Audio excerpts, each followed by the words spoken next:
Grabe. Hi everyone, my name is Azrael. Tama ba sinabi ko Azrael? Tama. This is a very long story, no? Magkakilala kami ni Andre Apple for 22 years. Gano'ng katagal? That was year 2022. Diba? 22 years. It was a time na parang first time ko sila nakilala sa Uniqlo event. Gulat ako eh. May nagpa-picture sa akin, buwapong lalaki. Sino to? Sabi ko gano'n. Dahil may kasama siyang jowa. Okay. So nagpa-picture. Napapanood niya ako sa YouTube. YouTube! Like, okay, sige. Nag-isip ko kasi, okay, nagpakilala siya. Part of the tech media community. And ayun na. Parang, pag umigo, inaabangan mo yung post nila. Lalagay ka nila yung picture mo. Kasi wala akong copy ng picture eh. And I think pinost siya kasi nakita ko. And ako yung walang na-post na picture. Pero na-mention ko yung sa video ko. And parang nangyari, it was love at first sight sa kanilang dalawa. Parang, sino ba yung guy ko? So itong girl na to, parang, okay, they're covering events, tech events. Tapos sabi ko, mababait sila. Sabi ko, okay, so then we are hanging out. We always meet up sa mga tech events, yun ang aming bonding. Pagka uwian na, kumakain namin ng ramen, it was the perfect bonding na, hang out. And then, parang bago siya mag-propose, si Andre kay Apple, parang si Apple natawag ako Nomi, Ninong. Sabi, katawag ako Ninong ito. Parang, I think baka magpapakita kasi, pero di ba? Pagka sa araw-araw na nakikita kami, sa mga ilo, Nomi ng Nomi, Ninong ng Ninong. Sabi ko, parang alam ko na kung saan pumunta. So, mas thinking, kasi siyempre si Andre, hindi pa naman siya nagsabi, uy, Ninong us. Hindi si Apple talaga yung Nomi ng Nomi. Sabi ko, okay. Saan niya po tayo dadalhin ito? So ako lang, sakay lang naman ako. And then yun na nga nangyari. Parang nagkasalubong kami sa gateway, kasama ko yung wife ko, unexpectedly. So saktong-sakto. Si Andre, hiningi na yung kamay ko na pwede ka ba namin maging ninong sa kasal? Boom! Sakto, kasama ko yung wife ko. May pruweba, may witness. Sabi ko, totoo to dati sukay ko ng mga ninong sa binyag. And nandito na ako sa point of my life, the first time to be a ninong sa kasal. I did nag-google ko mga role ng ninong. So ayan, nag-gets ko na, okay. Tapos, ito, nag-speech na ako. Oh my God, ano ginagawa ko dito? At, si Andre and Apple, I'm very happy to see them. Lalo na yun, sa church, oh my gosh, yung music, they play canon in major D. At ano, canon? Sakto. Ano yun? Pinag-isipan nyo ba talaga? Hindi talaga. Canon in major D. Nag-away pa kami, di ba? Ano ba pangalan itong musika ito? Kasi si Bob is a musician. Tumutot sa simbahan niya. So, ayun, canon in, tama tayo yun. Sabi ko pa nga, ano ba yung minor D? Yung pala major D. It's very, one of my favorite na tutulog. Very happy. Especially yung Utatahi ko na first love. It's a very perfect Also, the venue ng church is St. Francis of Assisi. It's my favorite class section in high school. And also, the street of this venue, Santol Street, in-street ko sa bahay namin, Santol Street Talagang, sa Medugo, talagang saktong-sakto. Ibig sabihin ito. So, talagang very, parang national event na nga itong pwede nila. Kasi galing ako sa media event kahapon, dito biro nung nalaman may media event kami dapat for today, it's a very big brand, national brand. Nung nalaman nila na wedding nila ng February 7, minog nila, kinancel nila yung national event nila. Inatras nila, ginawa February 6. Nasyak kami, totoo to. Hindi ako naniniwala ng una. Okay, that's good. So ito na. I'm here. Nag-inom na, tumayo sa stage, sa church, nag-picture, namit ko sila. Yung nagigising sila, naiinip ako. Pati ako, napapakita sa sarili ko Sabi ko gano'n, ano pala kasi marami kong iniiwasan ng mga wedding events ng mga popular persons. Medyo nahihiya nga ako because I'm very young that time, hindi pa ako gano'n very responsible in accepting invites. Ito yung invite na hindi ko matanggihan. Kasi ninong it's a very different role and first time ko. And being with them as, first time din nila, it's a new chapter. And I accepted that new chapter. Part na rin nila ko sa new chapter nila. At actually, hindi lang speech yung prepare ko Naiyak ako talaga. Nag-prepare din ako ng song para sa kanila. Gusto niyo ba yan? Kasi gusto ko mag-wedding singer And yung family niya, sasinging music to nakakain. So sabi ko, sige, one shot na lang to. Ready na ba kayo? Itong song para sa iyo. Music. Ay! Wala, absent. So, kanta na lang ako. This song is dedicated to you, Andre and Marco. Hindi siya makakalimutan. At pag-platinum label ko sa Spotify.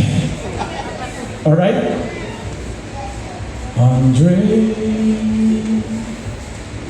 Apple Andre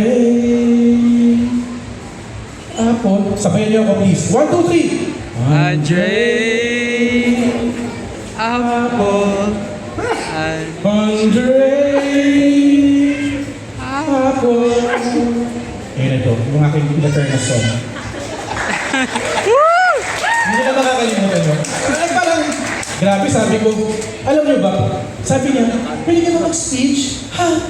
Okay, sige. Sabi ko, ay, pili ko si Bob Reyes mag-speech din. Sabi ko, hindi pa kami hapon. Uy, mag-speech ka ba? Hindi. Ba't ako lang mag-isa mag-speech? Okay, sabi ko, sige. So every night, bago ko matulog, alam mo speech ko. So nag-iisip ako, nag-biro pa nga ako, sige, mag-chat GPT na lang ako. Sabi niya, okay, I'll do this straight from the heart. So, may script ako. Yung mga nag-stop kanino dito, sabi ko, agad naman pala, magpapintuwa lang pala. Kaya ko yan. So, nag-usap kami nito, gano'n naman pala, nag-cheers. Gagawin ko yan. Ulitin ko rin yung mag-cheers ulit. Sabi ko, wag na, kakanta na lang ako. So, nag-compose ako ng song. Consult ako sa mga composers. Sabi ko, okay ba to? So, yun. Actually, that's inspired from Jim Carrey. Inaya ko nila. Last minute, okay to, gagayahin ko to. Ayun, nag-guess ka nila. Actually, parang medyo religious na yung sabihin ko, pero buktuhan ko na lang isang totoong kanta na inspired from a song called isang banda sa Japan called Mark and Shell.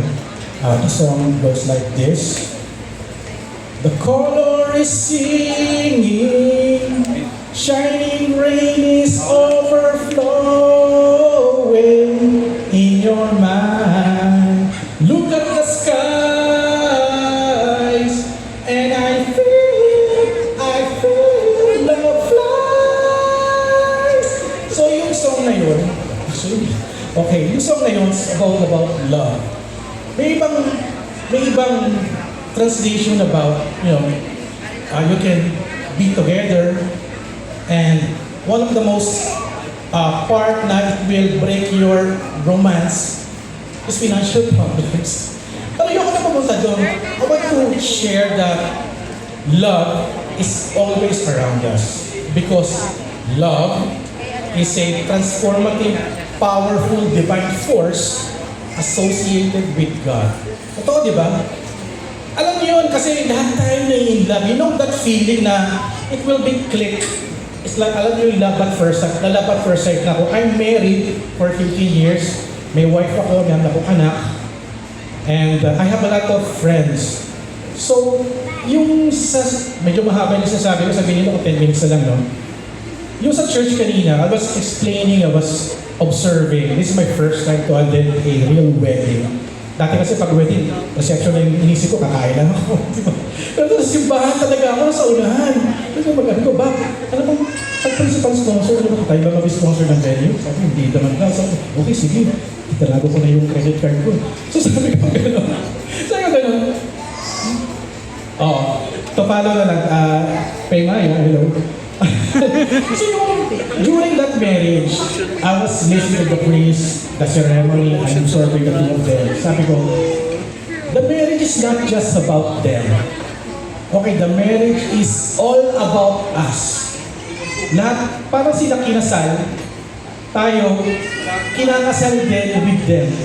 Kasama tayo doon. Because marriage, ito na, medyo seryoso na to, no?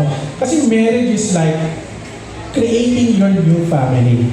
Andre and Apple's creating a new family. Part of Andre's family, Apple's family. So, one big family. And kasama na yung mga friends, mga ninong, ninang, yung mga kumakain sa dulo, kasama yan. Part of a family. Yung marriage to create is family. Family talaga eh. Yung Kevin Diesel na family. Nakagets, nanonood ng Fast and the Furious. So, totoo pala talaga yun. It's all about family. Talagang, doon ko na-realize na, okay, ito yung point na my role as a ninong, your role as, umattend lang. Hindi yun yung parang role kagad eh. The role is being part of this new family na kasama tayo, na dapat hindi natin sila iwan. Ako, ninong, ano ko, hindi ko alam eh. Sa maybe, siguro I can share my experience, or advices, support. That's all I can offer. Parang kung ano yung kaya kong gawin, that will be my role. Kasi it's my first time to, parang doon ko na, kumbaga, na-check sa isipan ko na, it's all about family. This new family. Happy family. And our witness is God. And also God is also part of our family. So lahat tayo magkakapamilya. Palakpakan po tayo. Dahil lahat tayo ay magkakasama as part of Andre and Apple. So I'll end now my speech. Now, Andre, you have found your apple of your eye, your Apple ecosystem. Mga iPhone, alam na alam. And Apple, you found your Ibarye forever. So, congratulations sa dalawa sa inyo. At buti wala yung wife ko dito, wala bang tawa ng tawa eh. Pagkatawanan ako ng actor. Nung pinagsasabi ko, at naka-record, patay tayo dito. Upload na lang yan. So, ayun, congratulations. Thank you for being, accepting me and being part of your family. And itong journey, sama-sama tayo. So maraming salamat sa inyong lahat. And order anything you want. Sila na bahala. Alright, thank you very much, Tino, as well.